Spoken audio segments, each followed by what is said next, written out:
தென்மண்டல வானிலை மையத்தின் தலைவர் பாலச்சந்திரன் பிப்ரவரி 28ஆம் தேதியுடன் ஓய்வு பெறுவதாக தற்போது அண்மை தகவலை பார்த்து வருகிறோம். விவரங்களுடைய நேரடிய செய்தியால் லிபிகா விவரம் என்ன?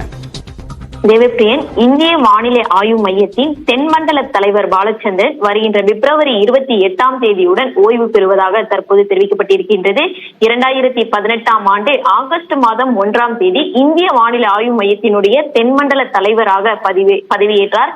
கிட்டத்தட்ட 6 ஆண்டுகள் 5 மாதங்கள் தற்போது பணியாற்றி இருக்கிறார். இன்னும் 2 மாதங்கள் இருக்கக்கூடிய நிலையில் வருகின்ற பிப்ரவரி 28ஆம் தேதி பதவி ஓய்வு பெறுவதாக தற்போது அறிவிக்கப்பட்டிருக்கின்றது. தொடர்ச்சியாக தமிழகம், புதுவை, காரைக்கால் பொறுத்தவரை தேவையான மழைப்பொழிவு, அதே போன்று அதற்கேற்ற வெப்பம் உள்ளிட்டவற்றை பற்றி உடனுக்குடனாக மக்களுக்கு தெரியப்படுத்தும் விதமாக கடந்த 6 ஆண்டுகளாக தென்மண்டல தலைவராக பதவியேற்று வருகிறார். இந்த நிலையில் 2025ஆம் ஆண்டு பிப்ரவரி 28ஆம் தேதி ஓய்வு பெறுவதாக தற்போது அறிவிக்கப்பட்டிருக்கின்றது. தேவப்பிரியன்.